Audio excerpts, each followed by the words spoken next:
For some people, a penny saved is a penny earned. This is the focus group. It's the savvy side of 9 to 5. Listen. Bueller. Laugh. And learn. Negotiation. This is what you do in business. This is the focus group with Tim Bennett. STAUNCH. And John Nash. Keep your clothes looking neat and clean. We're all business. Except when we're not. Hello, everybody, and welcome to the focus group. Tim Bennett here, as always, with my good friend and co-host, Mr. John T. Nash.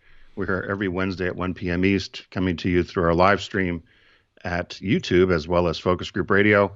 All of our media is housed at focusgroupradio.com if you'd like to also download or listen to our podcast there, which is TFG Unbuttoned, which comes out each Tuesday. That's there as well, along with some of our partners that are here with us on the show, and we encourage you to support them because they support us. How are you, Mr. Nash? I'm doing good. We got through Thanksgiving. I'm hoping that people traveled safely and they made smart decisions and wise decisions given the spread of the event. And here we are on the inevitable slide into Christmas. So the year just like snap your fingers, it's flown by, right? Yeah. And I think everybody will be happy when the clock strikes midnight on December 31st, don't you?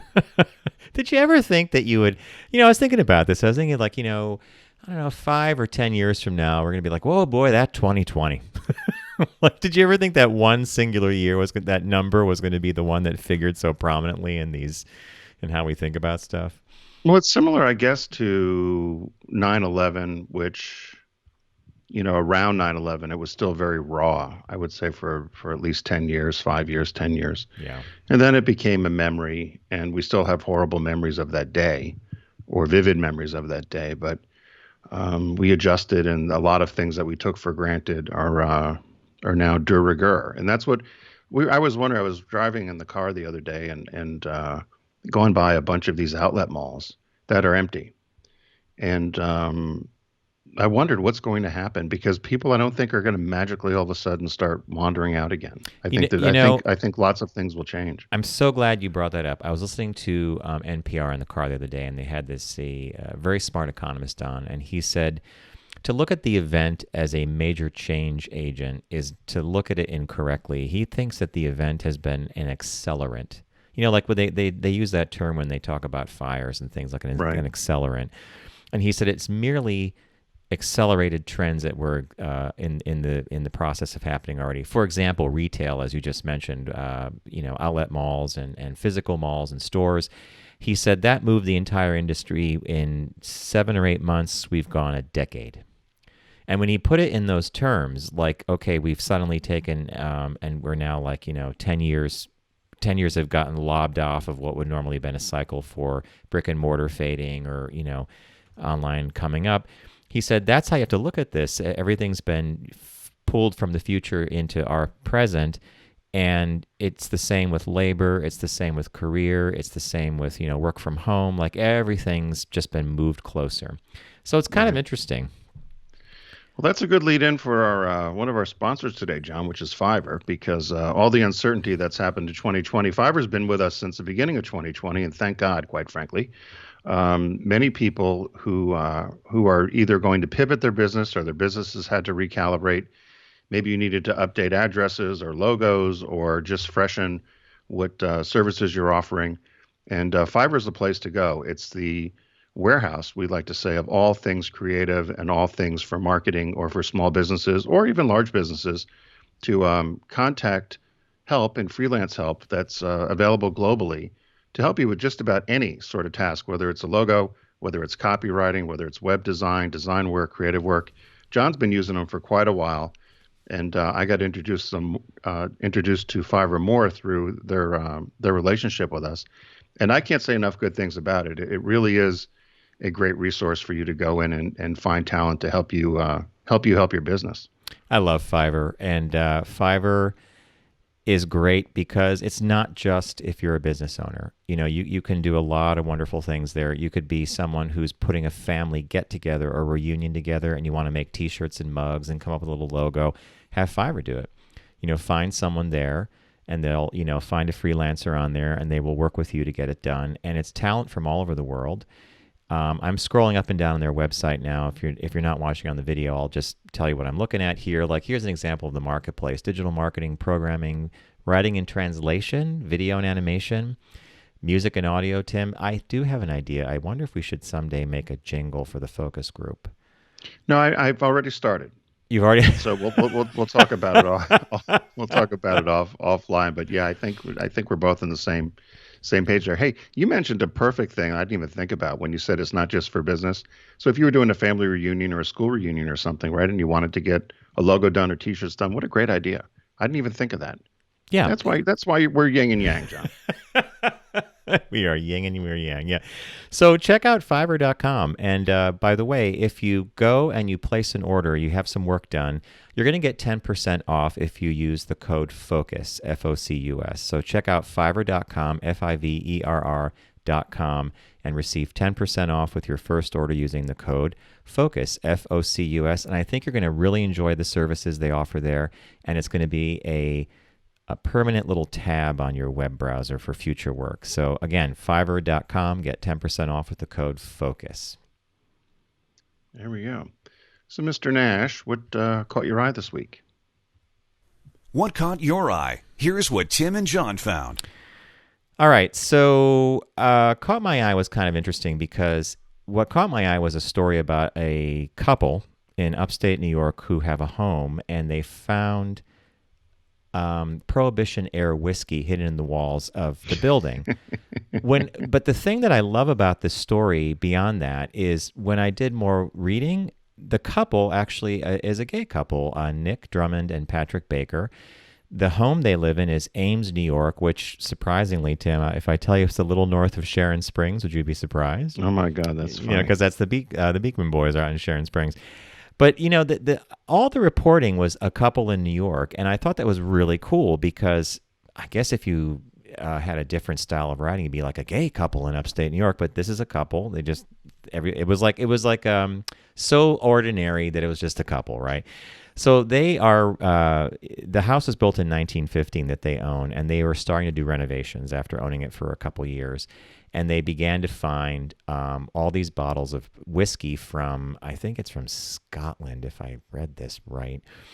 And they're all wrapped in tissue paper. Some are damaged, some the contents have evaporated, but others, the liquor's still in there, and they think that it might go for $1,000 a bottle. Wow. It's Scottish whiskey called Old Smuggler Gaelic Whiskey. Which I just love. So right? was it behind the sheetrock, or it was in the walls? So it was and in the wall? It was under floorboards. It was in the walls. It was in groups of 4 or 6, and they've been finding it for days. And they found a whole bunch of it. Some bottles, as I said, didn't survive, and others did. But one of the guys is a historic preservationist and a designer, so this was right up his alley, finding whiskey from the. It's not quite a Declaration of Independence, or a few weeks ago we talked about some couple in Britain who was gifted a garage from a friend who passed away, and in it was bags of Star Wars dolls worth $500,000. This is a little different, but still, it's found gold, right? Yeah, no, that's a great one. Somebody the other day was telling me about they found something. We were laughing. It's like, why couldn't I have found it's your the Declaration of Independence? But they found something like a piece of cake or something. I mean, it was something that just wouldn't, okay, great. There's what we find. But that's a good story. That reminds me of Elaine from Seinfeld. The time she ate, was it? You know what I'm talking about? Didn't she eat a piece of a cake, and it turned out to be wedding cake from Charles and Diana's wedding or something like that? No, it was a guy who abdicated. King, why am I? Wallace Simpson and King Edward? Was it George or Edward? Yeah, and and the frosting was like 60 years old, and she was like taking little nips and bites out of it. She finally ate the whole thing, right? We always laughed at that because the very last scene in Seinfeld, they speed it up. There's something funny about speeding up somebody moving around, and poor Elaine got sick. So my story today came from a listener in Chicago, Marianne. She had brought it to our attention. And as we've mentioned before, if you do see stories you think we should cover or things that caught your eye, send them to us at letters@focusgroupradio.com. And if we haven't covered it yet, we'll try to get it on air. But so this headline was popular paint mixing TikToker fired by Sherwin Williams. So there's a college kid working part-time in Athens, Ohio, which is southeastern Ohio, not far from Marietta, John, actually about Did 30 we miles. drive through there, or was you said it was southwest? No, we didn't. We didn't go through We did Athens. not drive Okay. through there, but it's we could have taken an exit and gone there. But his name is Tony Pilasano. I think I'm saying it right. Piloseno. And he worked at the Sherwin Williams store there, which is a paint store, 154-year-old brand. And so while he's attending Ohio University as a senior, he would sometimes, when the store was slow, he would buy paint with his employee discount and then create some custom colors. And he was having fun with it because he viewed paint mixing and paint as more of an art form. He didn't think of it just simply as, oh, I'm just mixing paint. So he started videoing this stuff, and then he decided to do one of his videos got over 1 million views immediately when he mixed in some organic blueberries to give the paint a blueberry tint. And so sure enough, he went under this handle of Tone Stir Paints, and he would put up these TikTok videos. And so it was under Sherwin Williams. He wasn't hiding that at all. He wasn't hiding that he was an employee there. But what his whole point was to Sherwin Williams and talk to the store manager and the district manager about this, which they loved, was he said, here's an opportunity for you to get a younger audience and get younger people more involved in your brand and your paint. And he's got 1.4 million followers, and he would put up these videos when it was slow or after work. So the district manager and store manager thought it was a great idea. They thought it was brilliant. And so they had contacted him or had him contact and put together a presentation for the marketing department at Sherwin Williams, who ignored him. And they ignored him and they ignored him. So he figured, well, I guess they're not interested. Until then he gets a letter and a visit saying that they feel he's been stealing company property and this was misconduct and gross negligence on his part. He was embarrassing the company. So they went on and on with this, which he couldn't quite figure out where this was coming from. And he said, I really love my job. I loved what I was doing, but they decided that I was, for some reason, a detriment to the company. So they fired him. Tim, would you say that they basically said he's off brand? They determined that he's doing this stuff, but why else would you do this? I'm put up a picture that you gave me of different samples of paint. Some of them have over 300,000 people that liked it or watched it. That is an amazing thing, right? So why would the marketing department decide, well, we got to get rid of this guy. He's off brand. Yeah, they fired him. They said, so his formal termination letter was signed by the district manager. He said he never had a chance to talk to anybody or even plead his case. And it said that he admitted that he was doing some of these during working hours and sometimes after work, so they didn't like that. And then it was, quote, at times in making the videos, you'd use company tint machines, well, both on the clock and off the clock for your personal use. The letter went on to say, upon conclusion of our investigation, it's been determined that you're in violation of several gross misconduct policies. And so he said, so I was fired. And so he went publicly because people wanted to see his videos. He had this huge following. And the funny thing about what happened was he went public, and BuzzFeed and a number of places picked this up. And people were like, oh, my God, I can't believe they fired you. Doesn't anybody know in 2020 in particular that the benefit of this digital and social marketing is a big deal? So he immediately, a follow-up to the story was, they said within less than a week that the news broke, he ended up getting job offers from just about every major paint company. He was contacted by Benjamin Moore. He was contacted by PPG. He was contacted by Behr Paints, and ended up taking a job with a smaller company in Florida with 25 stores called Florida Paints.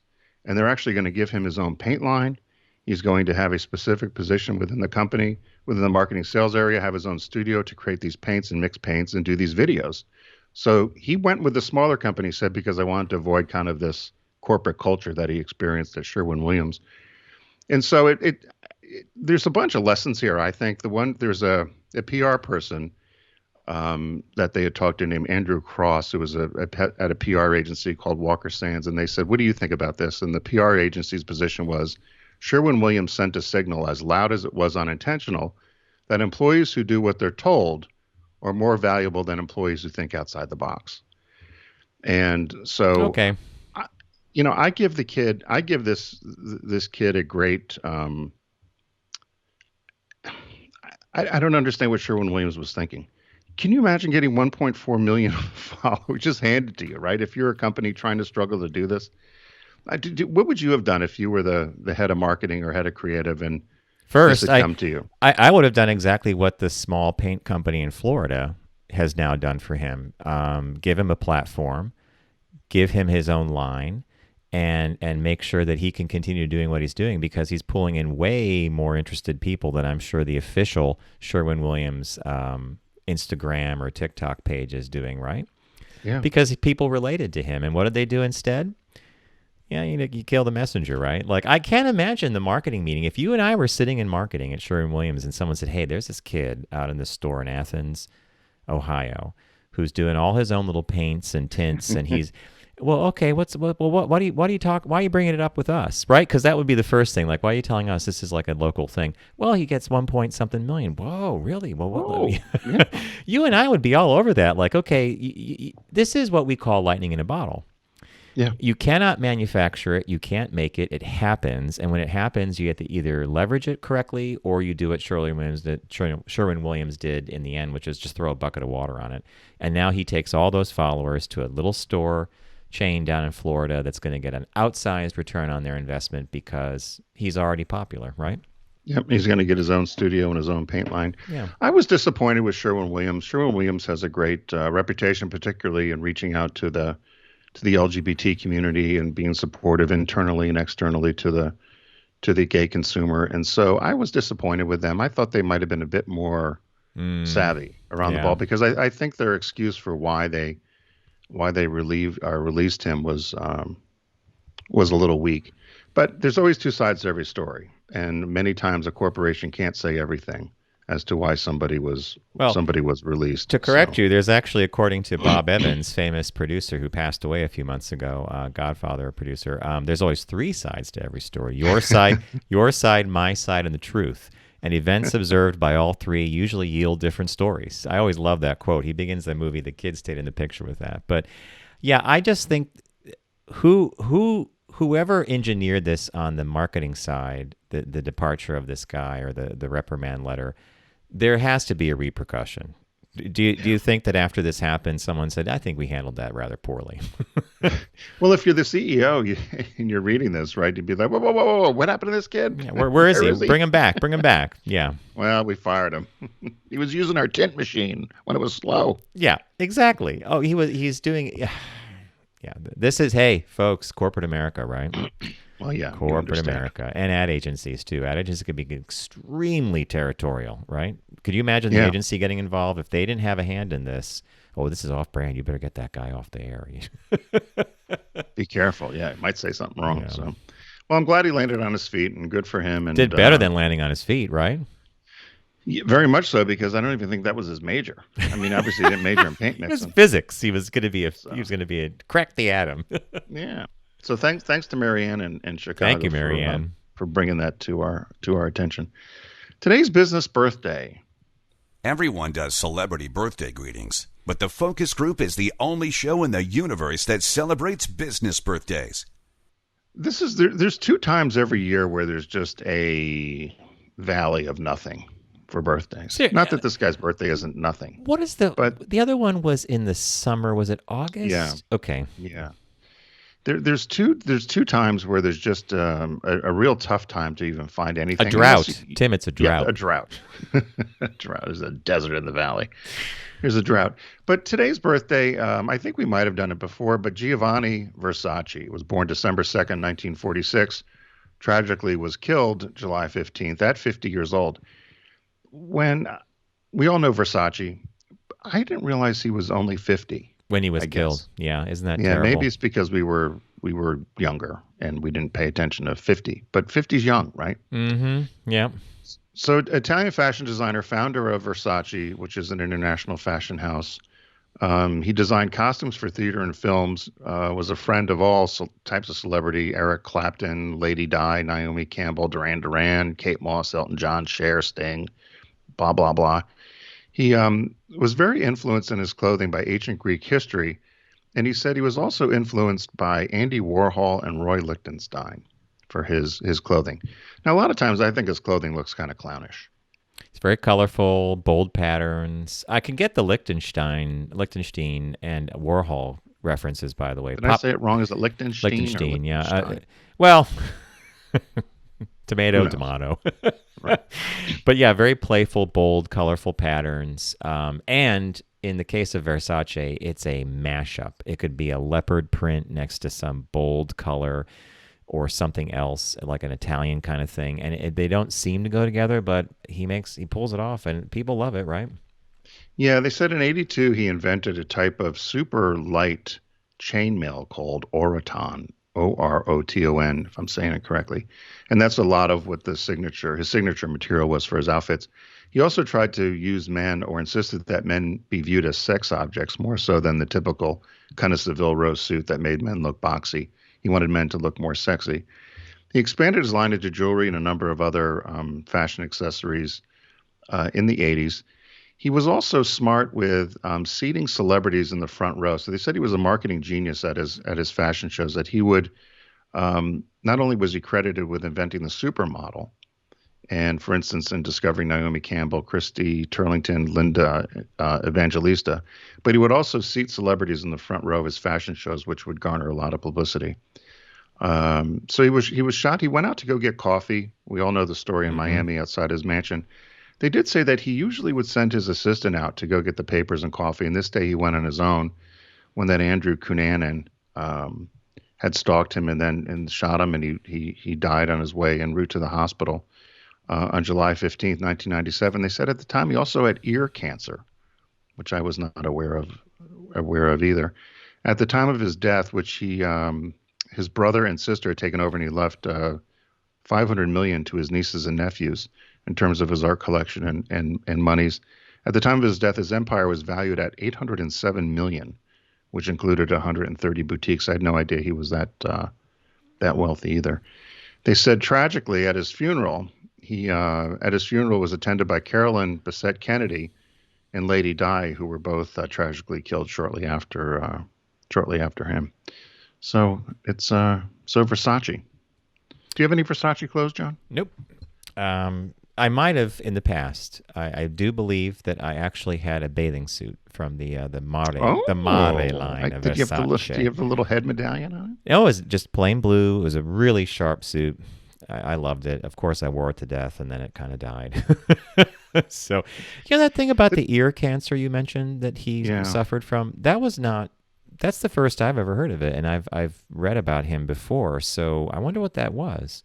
Yeah, I'd never heard about it either. Said at the time he had ear cancer, but it didn't. Other than just saying that, it didn't go into any more of it. And I've never heard of such a thing. No, I've never told you. I don't. Did I ever tell you my Versace story with Doug Curbs in Miami? It's a long one. I can't tell it now.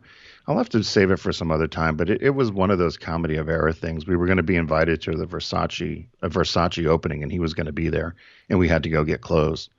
And needless to say, I bagged out. And you said that Curbs was involved? Yes. Yeah, there's a story there then. Yeah. Yeah, it was hilarious. So as many of you know, Deep Discount is a good friend of ours here in the Focus Group. If you go to focusgroupradio.com, you can click on the Deep Discount logo and start shopping away. And right now there's a last-minute gift sale going on, so you can certainly go there and own your passion and find all kinds of great things for that hard to buy for a person on your list or for yourself. We like to shop for ourselves. So, right. Might as well be totally truthful, right? So what did you find this week, Mr. Nash? I have a recommendation for everyone, and it's a movie that we recently saw quite by accident, and I think it's remarkably well done. It's called Capital in the 21st Century. It's available on DVD from Deep Discount. Let me get to the page to show you what the cover looks like. There we go. And so the movie is actually based on a best-selling book by Thomas Piketty.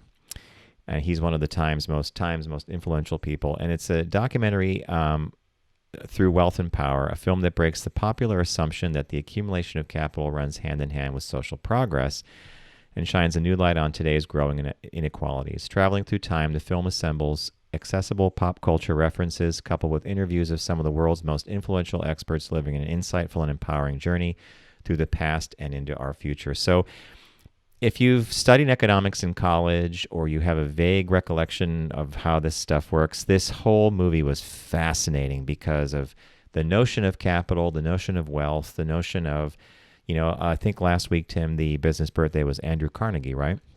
Yep. And Carnegie was part of the Gilded Age. He wrote a book called The Gospel of Wealth, where he was about giving stuff away. But, shortly after the Gilded Age came what? The Great Depression, which was a massive redistribution of capital and wealth, and its effects were profound. We're in a current situation that's sort of like the Gilded Age right now, where we have, 80% of the world's wealth concentrated in maybe 50 or 60 people, something crazy like that. Right. It's an interesting movie. It's about an hour and a half. It's like Tim's magic number. And I was hooked from the start, and we really, really thought it was a really great look at just this whole notion of capital and economic equality and a whole bunch of other things. So my recommendation is So it's a documentary. Yes, it piece, is. then. Yeah, it is. And it's based on this book that a nonfiction book that Thomas Piketty wrote. So I definitely recommend it. And Did it leave you hopeful, or did it leave you? Well, it actually left me. It's a great question. It left me with a realization of why we are where we are right now, and it's a whole confluence of things as to how wealth accumulates in certain hands, how people aspire to have it, So it's not an upper or a down. It doesn't make me depressed or sad, but it was just one of those factual, like, wow, now I know what everybody's talking about. Wow. I picked something obviously very different. Speaking of wealth, Christmas in Connecticut. People tend to think Connecticut used to be kind of the darling, but not so much anymore with all the taxes, I guess. But I picked it because it's a Christmas movie, came out in 1945, stars Barbara Stanwyck, Dennis Morgan, Sidney Greenstreet. I picked it because I don't think it ever gets it doesn't get the same play that I think some of the other popular movies from that era does. Maybe I'm wrong, but I don't hear this one talked about as much as It's a Wonderful Life or White Christmas. And I remember. No, you're right. It, by the way, you're absolutely right. And I enjoyed it. So it's about a journalist, Elizabeth Lane, who has kind of made herself almost like a Martha Stewart, or acts like she's a Martha Stewart, but in reality she can't even boil water to make an egg.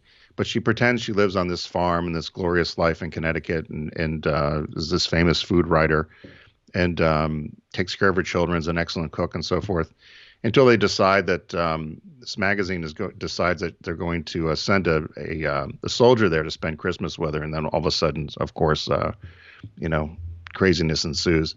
I remember enjoying it and just feeling nostalgic about it, and just kind of enjoying the movie. Have you seen it recently? No, and you are correct. It's not necessarily. I do know that they air it often during the holidays, but it's not as a popular film as some of the ones you mentioned earlier. So I think it's worth a watch. And it's what is it? Here they have it for $10.63 on Blu-ray. Probably looks great on Blu-ray, right? Or $6.54 on DVD. But it's another one of those I have friends of mine that at holiday time they put on all their DVDs. And when they have people over, they just have them on the TV, even the sound down. Because people will look at it, and it's like you do probably with a lot of science fiction stuff. You can just look at the screen and know, here's what's going on right now. you know what's happening. You know the dialogue. So the new release this week. Now, I have not heard of this, actually, but I know Liam Neeson, obviously, who stars in it. And the movie's called Made in Italy, right? Right. I'd not heard about it either.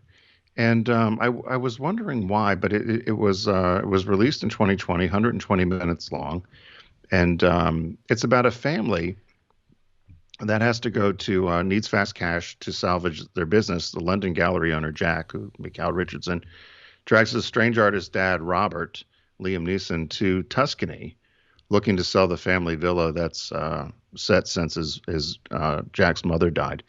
So it sounds like one of those that is one of these feel-good movies where it's not only the family gets together to kind of do this thing, but they also learn more about themselves. And as they're repairing the house, they're also repairing their relationships, I guess, if I was to do a synopsis of it, unless I am reading it wrong. But it's right, isn't it? Aren't all stories just told over again? Well, Yes, and one day you and I need to tell the story of our visit to a screenwriter in Hollywood who gave us that lesson about The Wizard of Oz and about a project we were working on. But yeah, it's so in repairing the villa or trying to get this house up for sale to raise money, they end up repairing their relationship, because it's a father-son thing. And father-son stories are, we have them all throughout history. Either they're tight or they're not tight. It's estrangement and let's get back together. So yeah, you're right. It's the same story. One of my favorite recent ones was Nebraska.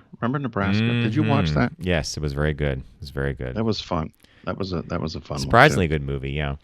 All right, so to recap, folks, it's a last minute gift idea. Holidays approaching. Deep Discount has a lot of sales going on, and we've covered a couple films today. I picked a movie called Capital in the 21st Century.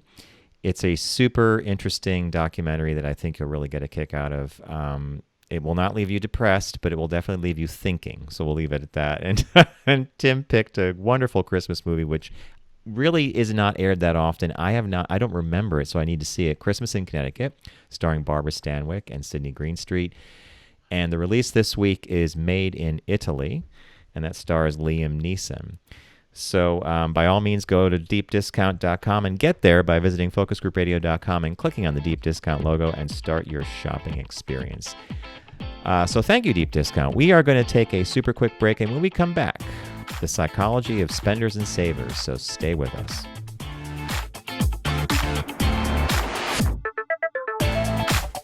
You're listening to The Focus Group with Tim and John. Learn more at focusgroupradio.com.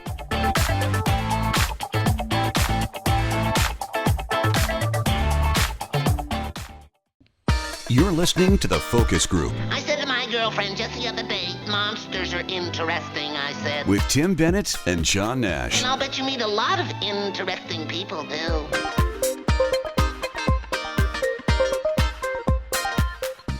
You know what's so funny about that clip, Mr. Nash? You found it. That was one of your picks, which I'm so happy you did. And what was so funny about it?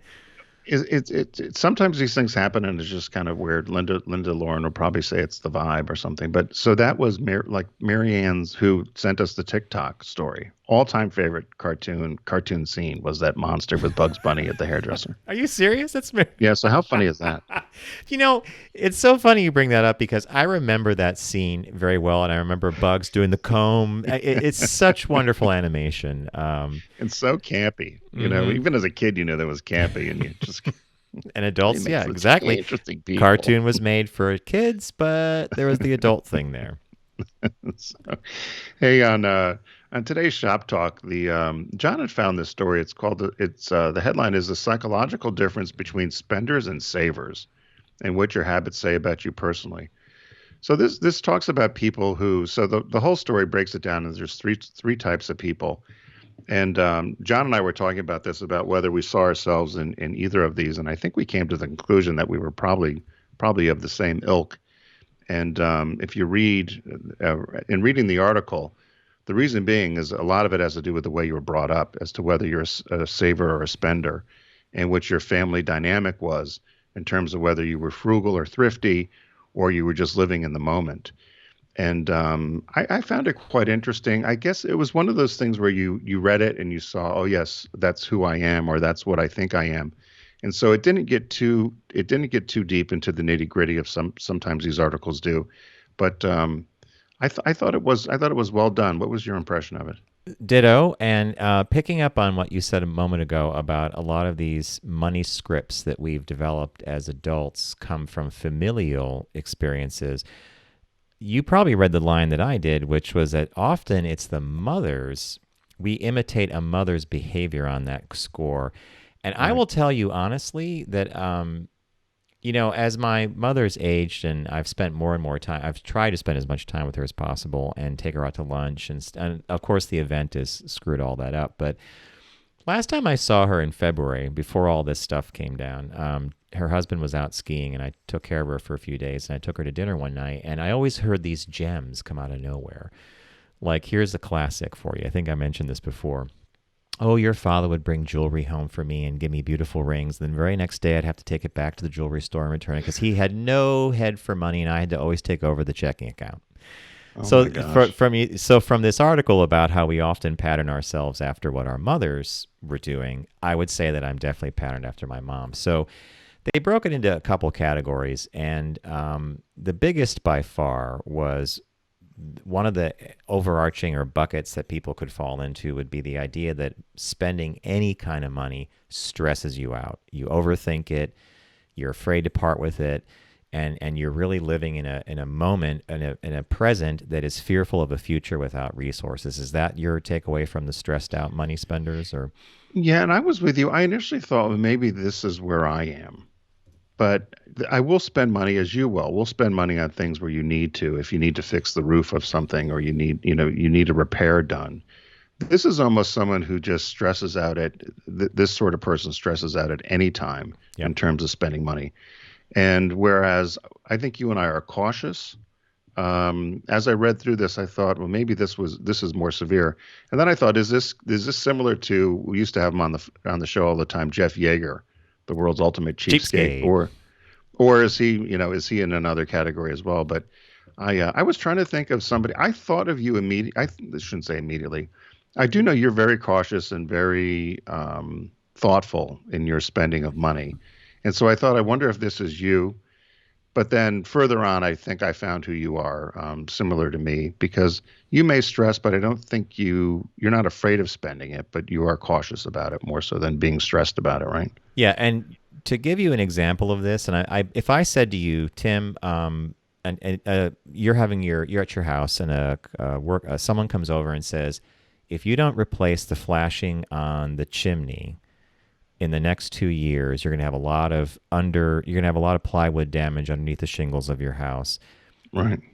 I would tell you this, and I think you're the same way. You'd be like, what's it going to cost to do it now? Because I don't want the problem to snowball. And I Right. think you're like that. So I think someone who stresses out over money would not do that. They would wait till the last minute or beyond because they didn't want to part with the money. So so that was just a kind of a half-assed example of No, of that That's one. no, that's exactly right. It's there are times where you have to do it, and you can't stress out about doing it because you have to spend money to maintain, whether it's your health, whether it's your home, whether it's your family, whatever. So I get that one. The second one is, and I know a lot of these people. Yep, ditto. If you love shopping and spending, and you're very carefree about it, and you're essentially just very focused on the present, they said that people who spend that way are doing it more for, in some ways, they're either bored, they're trying to find happiness. It's not necessarily always keeping up with the Joneses, but they think it's almost as a therapy of rewarding themselves. And they don't worry about the fact that they may be running up debt or they don't have any savings. And this is definitely not me. No. But you and I both know a lot of people that fall in this category, I think. And here's the kicker. I know a lot of people that fall into this category and they're doing fine. They somehow get through. I have a friend who will not hesitate to spend money on a class or a tutor or like just whatever gets them going at that moment, and they're doing fine.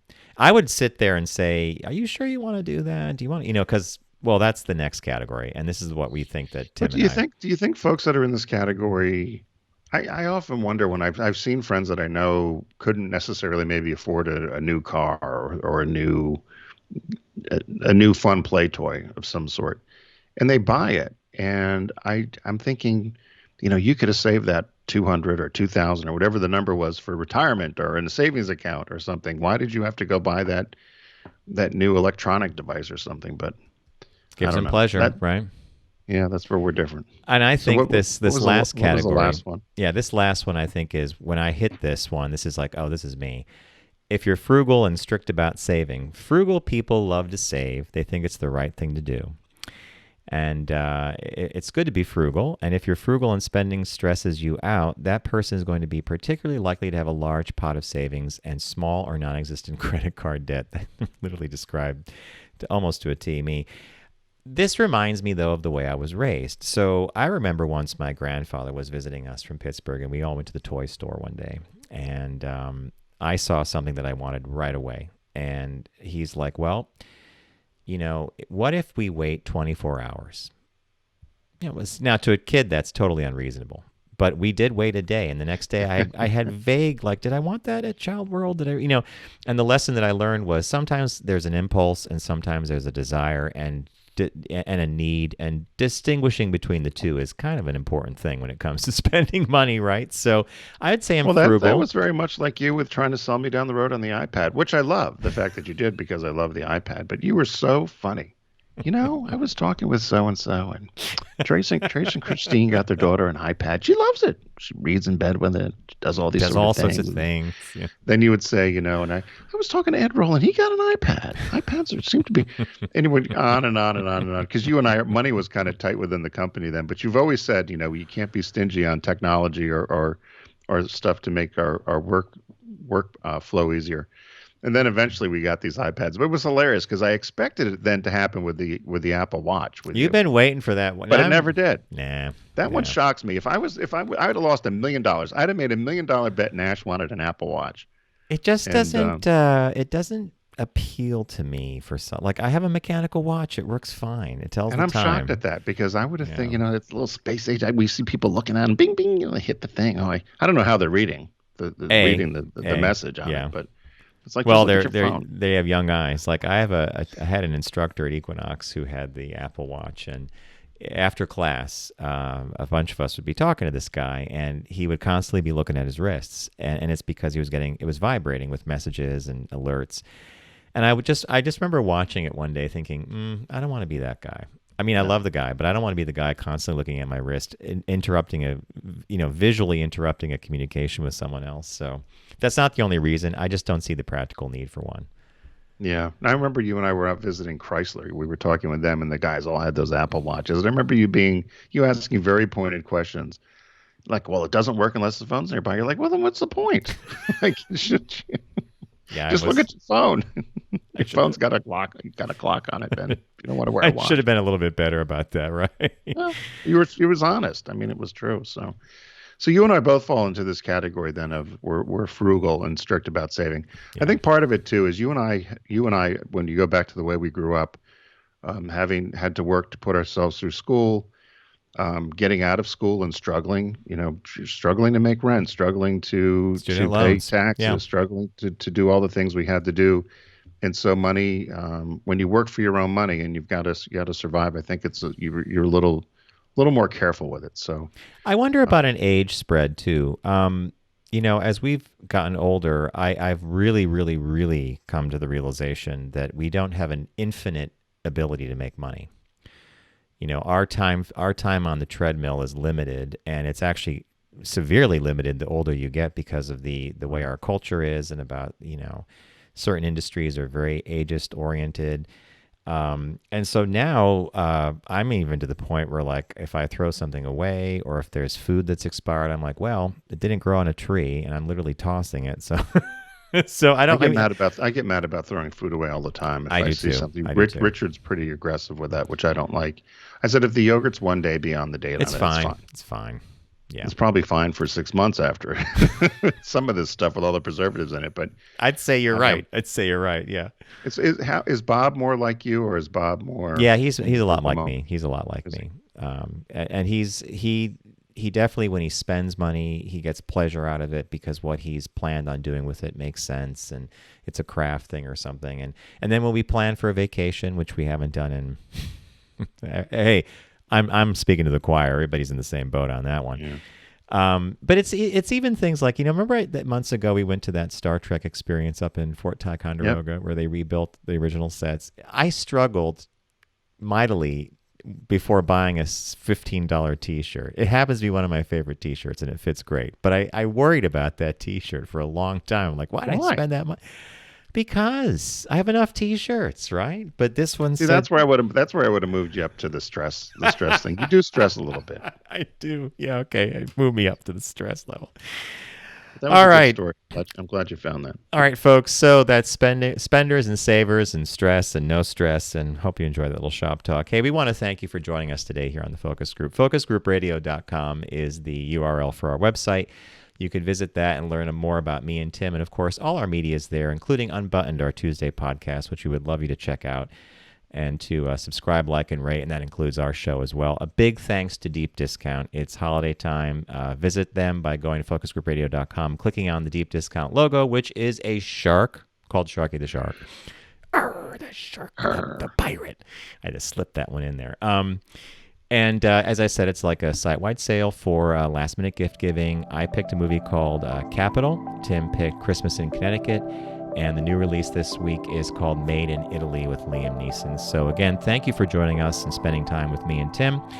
And don't text and drive, arrive alive. And lastly, mask up and stay healthy, and we'll see you in the new week.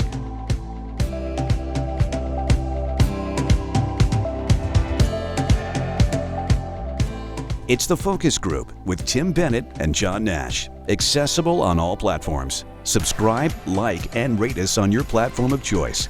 Learn more at focusgroupradio.com. That was a stunning focus group.